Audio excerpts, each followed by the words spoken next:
Hi, I'm Sunshine. And hi, I'm Casey. And we just want to make this video to give a special thanks to everyone who is out there helping us with this fire. Like all the people who have opened their homes to other families in need, and all of the shelters out there for animals, and of course the American Red Cross for helping all of those who are in need. I mean, like, we've truly pulled together as a community by all the donations and love and support. But of course we wanted to give the biggest thanks to all the firefighters out there who are risking their lives and being out in the harsh fire for days and days. I couldn't imagine what we would do without all of those firefighters spending hours outside in this hot weather doing what they do best. Whether you see this video or not, it means a lot to us and a lot of others out there.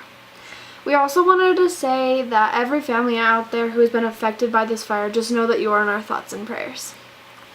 Thank you.